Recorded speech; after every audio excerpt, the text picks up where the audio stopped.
let's take Harris.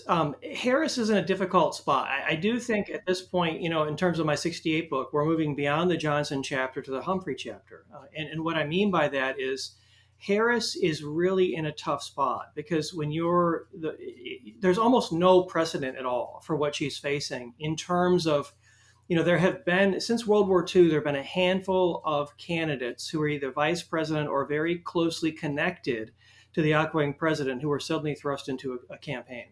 The only one that's been successful is George H.W. Bush in 1988. But that's different because, of course, Reagan was term limited. And I say this, it's why it's a unique challenge for someone running in this role, because you have to run on continuity and change simultaneously. That's the hard thing, because you have to both be a candidate and be your own person, but you represent the administration. I mean, just something as minor as, which I see no one raising yet, does she appear during campaign stops with the vice presidential seal? Which obviously gives her credibility right from the start that just another candidate wouldn't have. I mean, she has an institution behind her. But at a certain point, once we become accustomed to that, it's a reminder that she's tied to an unpopular president. So Hubert Humphrey, for example, was advised by his inner circle to resign from the vice presidency. That way you can dedicate all your time just to running for president, not being vice president, tied to an unpopular president. He thought that was a betrayal of LBJ, that without LBJ, he wouldn't have become vice president. And so Humphrey found a compromise that after September 30th of 1968, he stopped using the seal. But I would imagine there's people in Harris's inner circle who say you need to declare your independence. But her challenge is this: she needs to come out of the gate strong. She needs to knock heads. She needs to bring the party together. And we're going to see pretty soon whether she's capable of doing that. I say that because if she stumbles in her opening days and opening weeks, it is not going to be long until there's talk of replacing her. In 1968, not long after Humphrey made his debut, Johnson allowed leaks to come out that he was thinking of re-entering the race and coming back in at the convention in 1968. So again, history doesn't predict the future, but it does illuminate possible paths forward that I think it'd be good for us to dust off and become acquainted with. Yeah, that's probably my most pressing question when I look at this, because we talked about last time with Humphrey, it's very, especially with an unpopular presidency, it is so difficult because she's between a rock and a hard place, because on the one hand she has to set herself apart, right? The candidate of change, of growth and everything. But on the other hand, she was part of this administration. She has to stand up for their record, which was an unpopular record. So what do you think her game plan is going to be to do that? Because Humphrey had such a difficult time with it. It really depends on what her goal is, because while the goal might seem obvious, it's to win. You have to break down the various possibilities here. Everything she says is going to be measured against her past statements. So every new idea she has, the critic is going to say, if it's such a good idea, why didn't you do it the past 4 years? So she has to both argue that she's going to continue the accomplishments of the administration, but that she somehow has all these new ideas that only she can implement. So she's got to be really careful to claim Biden's assets, but not be saddled with his liabilities. And most importantly, everything she says is going to be measured for possible distance between her and Biden. And every time she says anything that's perceived to be slightly different, to go a little further on this policy, to spend a little more or a little less over here. I mean, imagine the first press conference when she's asked her opinion on Israel and Hamas. If there's a paper's width of difference between her and Biden, that's the news story for the day. It's still his policy during his remaining months in office, but now she's suggesting something different in the future, a different possibility. So that's going to be the story, for the rest of the time. And she's going to be under pressure to shift left. Just as if, a Republican were joining and would have to shift right, she needs to whip up enthusiasm in her party. And the enthusiasm comes from the activists, from the left wing. By shifting left, like Humphrey in 68, she concedes an even bigger road to the White House for her opponent, Nixon in 68 or Trump in 2024. So that's the challenge. She needs to remain tight with Biden and not betray him or seem disloyal, but she needs to whip up enthusiasm. Being a Biden surrogate, it's not exciting. She needs to be the anti-Biden. Yeah, that's a good point. I mean, I think I sort of disagree with that strategy. I mean, obviously she's in such a difficult place right now because she's going to get those questions like the Israel Gaza war. But I think looking at this election, if this election is a referendum on Donald Trump, Trump loses. If it's a referendum on the Democratic, well, it was Joe Biden, but the Democratic nominee, they're going to lose. I really think she needs to do her best, looking at this strategically, she needs to do her best to shift as much of the attention to Trump as possible because now the whole election got completely uprooted because if you look at the Republican strategy, they were hammering Biden on his age. They were hammering him on his senility. And now they don't have that bargaining chip anymore. So I think one of the main points that Kamala is going to focus on is hammering Trump as the age guy, the old guy who's too senile to run. He needs to step down. So I think she needs to shift as much of the attention to Trump as possible because those questions, like you said, if there's a paper thin margin in her answers between her and Biden, it's going to go horribly for her. So she needs to do her best at answering those questions, upholding their record, and suggesting good change and growth and suing for peace while also shifting the attention to Trump and the whole age thing. You know what I mean? Yeah, no, and I think her other challenge is that, the way I look at the current configuration of the Democratic Party is almost like three corners of a triangle. You have the Clinton wing, you have the Obamas, and then you have, I would normally say the Bidens were sort of part of the Clintons, but you have what's left of the Biden infrastructure. And the challenge is who can unite, those three sides of the party. After 8 years of Obama, or 8 years of any president, I would say to you, if you want to know who's running that party, it's that president. But after 8 years of Obama, if you were to ask, I think most people who runs the Democratic Party, they'd probably say the Clintons. And I think similarly today, who runs the Democratic Party?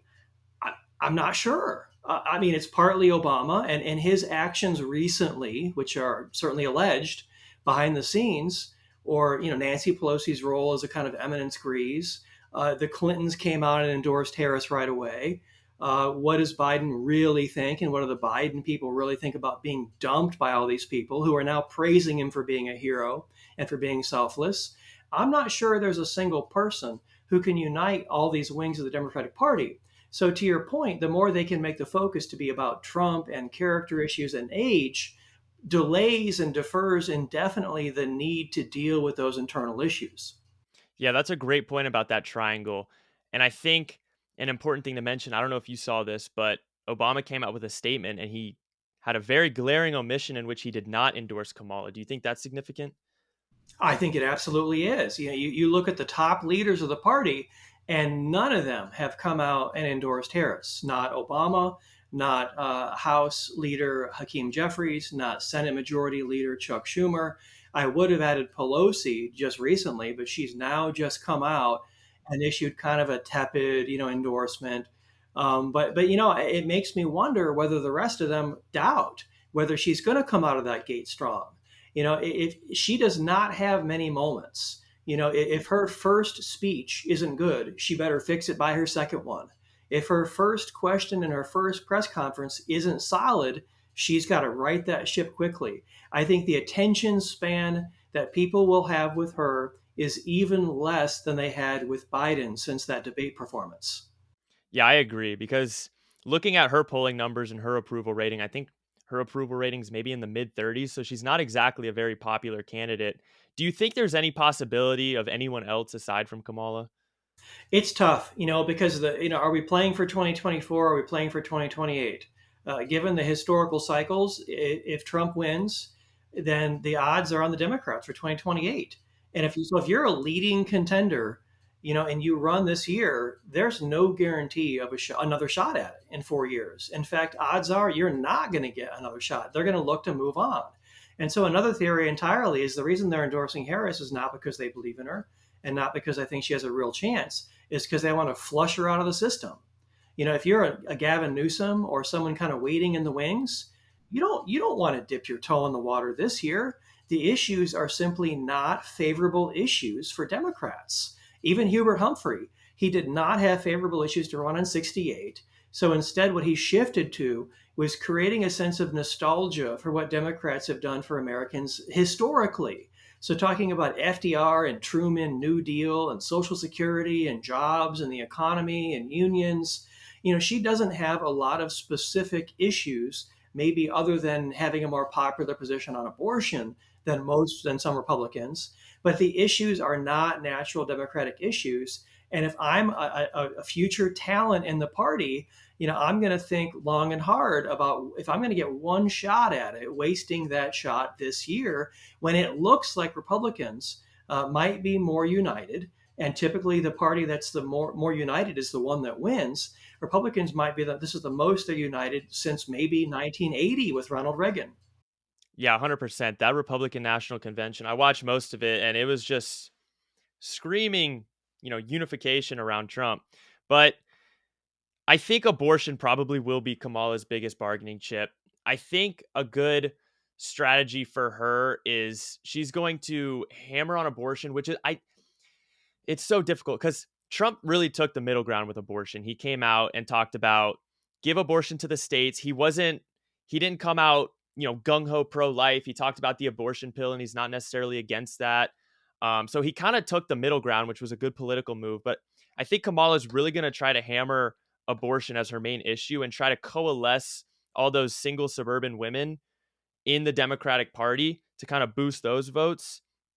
But you're right. That's such an interesting aspect of this election because a lot of those Democrats waiting in the wing, Josh Shapiro out of Pennsylvania, Gavin Newsom, they're looking at this and they're saying this is a disaster for the Democratic Party. If I'm going to have any sort of ambitions of higher office, I'm waiting till 2028 because this is not the time to get in. And Kamala, she sort of lucked into the vice presidency, and now as vice president, this is her chance. That in 2028, she's probably going to be irrelevant. This is her chance. She's got to go now, but it's going to be very difficult to coalesce support and get a good VP candidate because a lot of those guys are sitting by and like, I'm not trying to get involved with this. I'm going to wait it out until 2028. And I think an interesting choice is Gretchen Whitmer out of Michigan because on the one hand, Michigan's a very important swing state, so that's a good political move. On the other hand, it would give the first all-female ticket, which is very, very interesting, and I think could really hammer that abortion issue. What would you think of that, the all-female ticket? I'm a bit of a cynic in politics, and I think sometimes a political party knows that it's just not their year, and so their ticket becomes more of like a lifetime achievement award, or perhaps setting up the next generation, or sort of teasing the future of the party. And this has been going on a long time. I remember when I was younger, Bob Dole in '96. A lot of times it's someone who's done a lot of good service for a party who is running against an incumbent, or the odds are long right out of the gate. So I think I think if the insiders decide that what you look at the swing states, can Harris really do better than Biden in Wisconsin and Michigan and Pennsylvania and Ohio? Doesn't look like it. Yeah, the She, polls she's aren't showing that. she's not she's going to be weaker than Biden with men, especially white men. Then maybe it becomes a ticket, like you described, sort of tease the future direction of the party. But at the end of the day, that future direction needs to be able to win elections. And so that's it's going to be interesting. I think the choice of the running mate, if you're a future talent in the Democratic Party, do you take a chance with her or not? Does your reputation, does your star actually not rise by being a running mate with her?